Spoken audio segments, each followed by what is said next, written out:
Hello, Jim here. I really enjoy selling options to make extra income on a monthly basis. Now, at times it can be a little bit more difficult than other times, especially during earnings. Now, I have a little bit of a different strategy in relation to earnings. I like to look at selling covered calls or rolling covered calls before earnings, especially if that covered call is in trouble or potentially in trouble. And then I like to wait to see what happens with earnings and then put a trade on a company that might miss earnings, especially if it's a great company and the stock gets hammered and suddenly that stock is at a great price. So I'll talk a little bit about that. I'll share with you a trade I did fairly recently on a company where this did happen. And then there's several companies coming up this week that will have earnings that I think are great targets for this type of a strategy. So stay tuned. I think it's going to be well worth your while.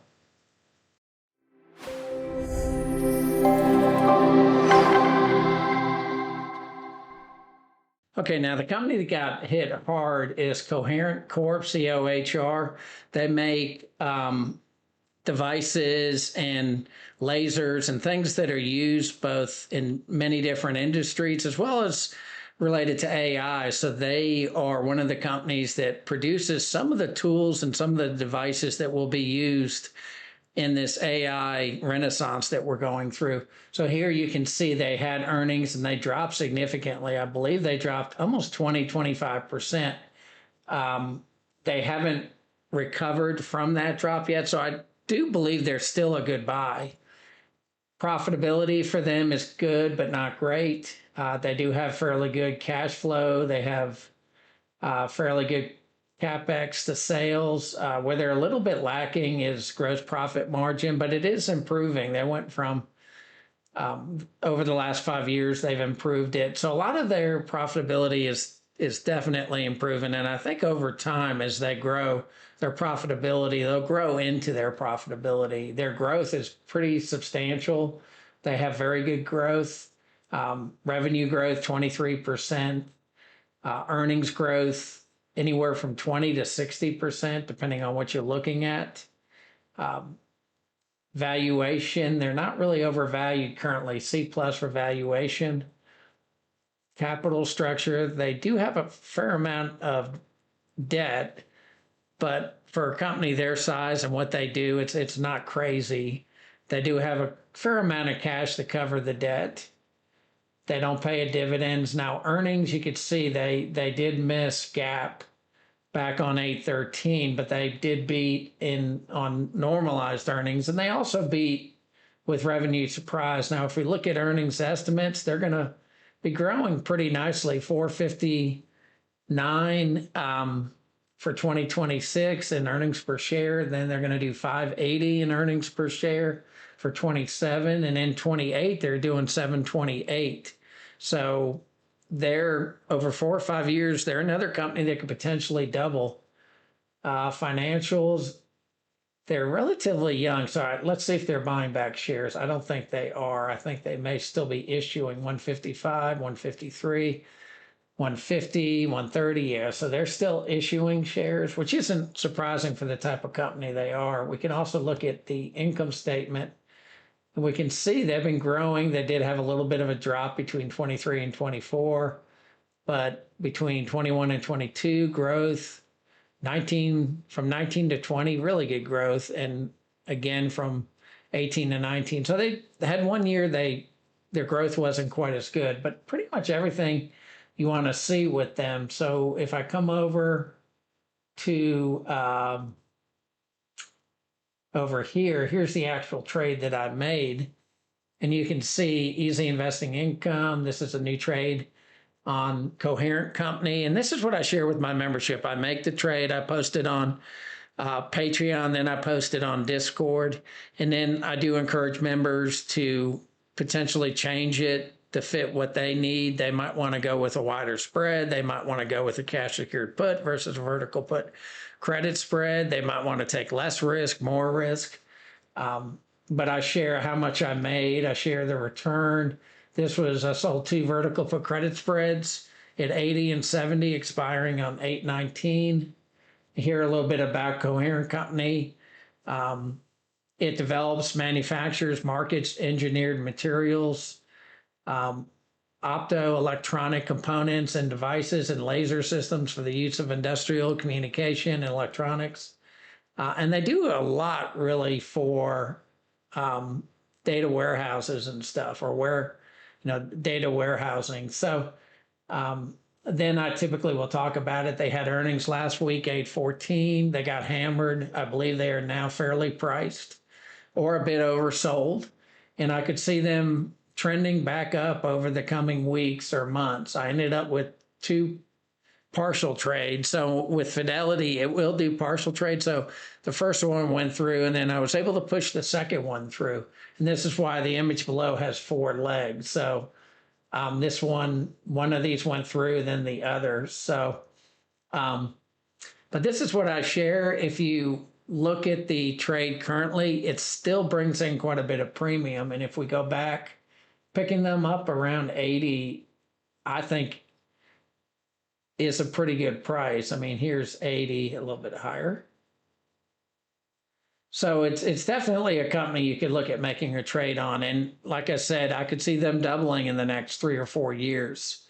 And now with them being beaten down, they're not overpriced. So that's the first company. Next, let's jump into how I find these companies and the calendar, the earnings calendar I like to use from Seeking Alpha. So stay tuned. We'll jump into that next. Now, I really like to use Seeking Alpha's earnings calendar. There's other earnings calendar. You can find one on Yahoo. I believe also on Morningstar. But I find it really helpful, especially you see these orange dots. That relates to companies that are on my watch list, my Seeking Alpha watch list. So if there's some earnings for companies that I'm already interested in that I've added to my watch list, I know that, there's a couple of companies coming up that I definitely want to look at. So if I go to the 25th, which is tomorrow, I can see what companies are having earnings. I can see if it's pre or post market. Let's go over to the 26th. So I've got MDB, which is MongoDB database, a company that I've used that before, both on Azure and Amazon Web Services, OKTA, another company that I like to look at. I can see both of them are post. And then Box, another software company that is big in the data warehouse area. Azure uses it, and I believe also Amazon Web Services. Can't talk. I can then go to the 27th, NVIDIA. So we do have NVIDIA coming on Wednesday after the market.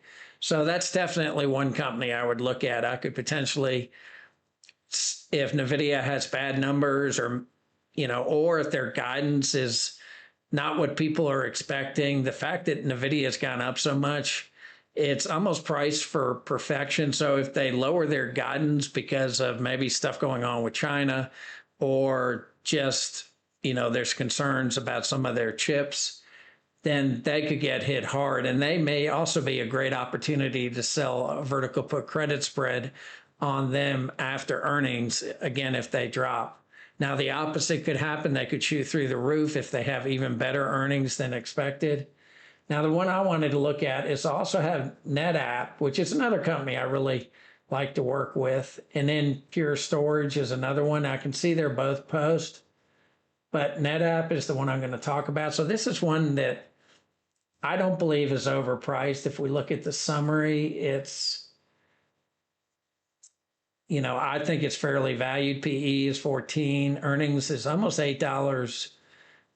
Earnings per share is almost $8. It actually pays a dividend, almost 2%. So if they miss earnings, they could potentially drop 10% or maybe more. So they could be under $100. They may be $85, $90.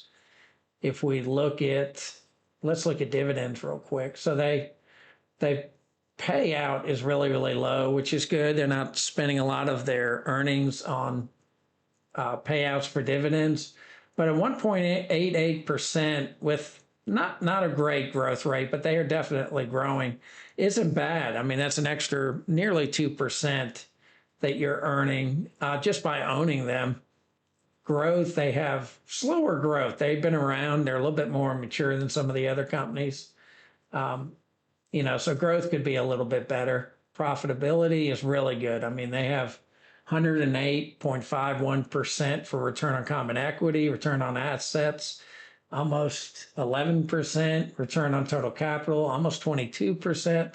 They also have really good cash from operations. CapEx to sales is good. Margins are good. So pretty much everything I want to see. Momentum isn't the best, but again, they're a dividend payer.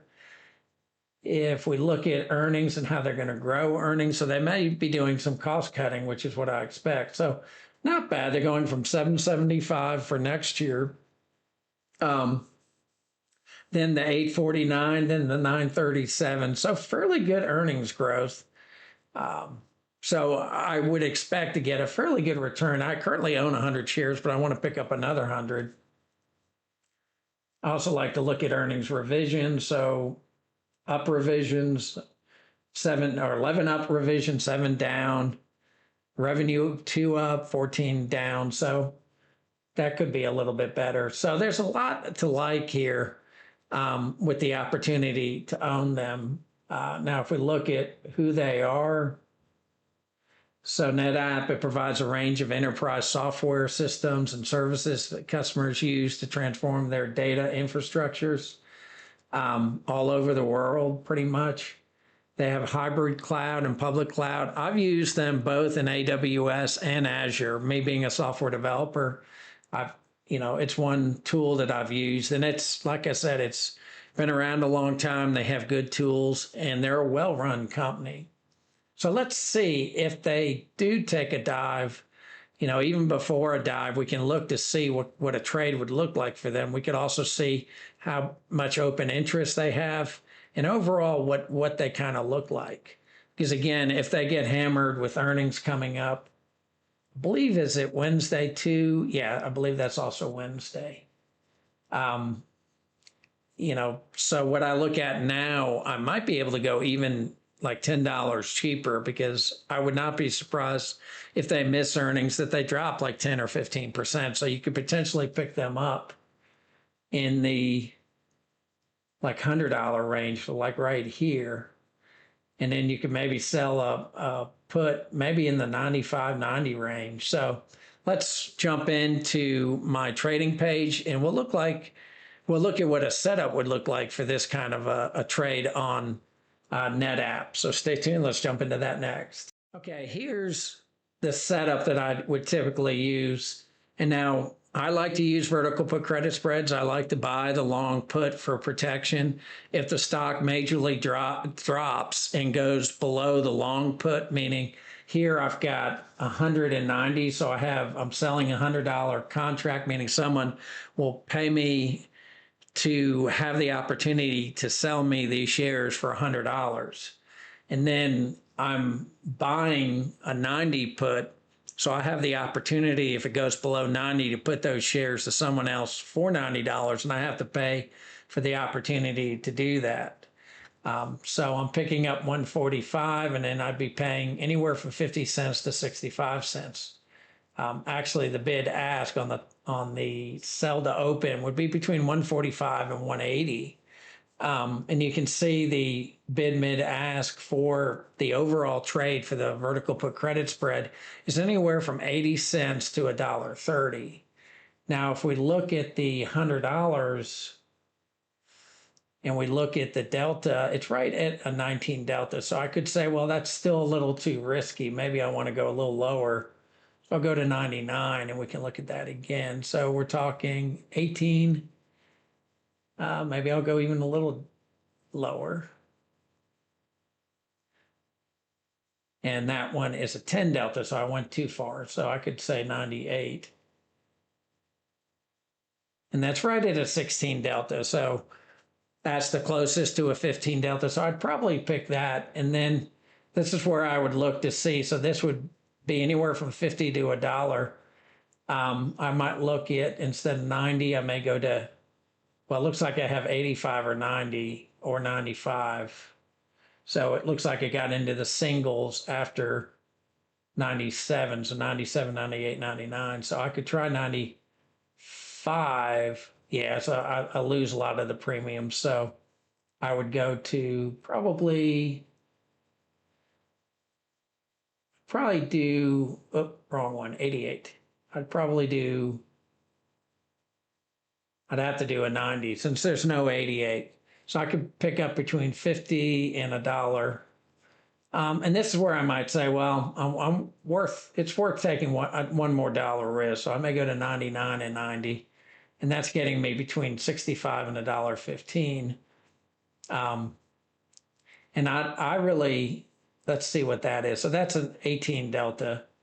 If I go to 100 back the way I had it originally, again, we're talking just shy of a 20 delta. Now, if they do miss earnings and they majorly drop, I might be able to do this same trade at say 95.85 or 90.80 and pick up the same kind of premium. And what I would typically do is I like to do 2 contracts. I like to earn at least $100 per contract.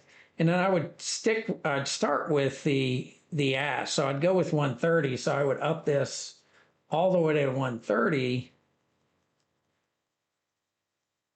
In a lot of cases, I then will go ahead and review it, make sure that I'm selling to open the correct contract and I'm buying to open and that I'm receiving a credit. Then I'd review the order and I'd place the order.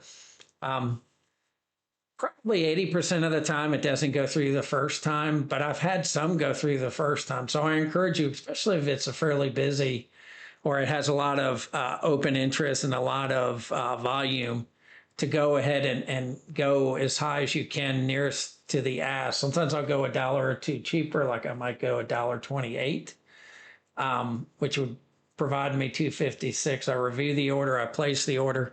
Then if it doesn't get filled, I can keep replacing it. I might go down $2 or $3 and then try to get it filled again, down $2 or $3 and try to get it filled again. And that's what I really like to do. Most of my trades, like I said before, I like to get at least $100. I'll take a little bit less if it's an ETF. ETF trades are typically safer. But this works relatively well. And if you do it right after the stock has been hammered, what I find is the stock recovers. It'll be oversold, but then it kind of moves back towards where it was before. And then these trades can become very profitable very quickly. Or if it keeps going the other way, the fact that you've done a vertical put credit spread, you can own it for a lot cheaper.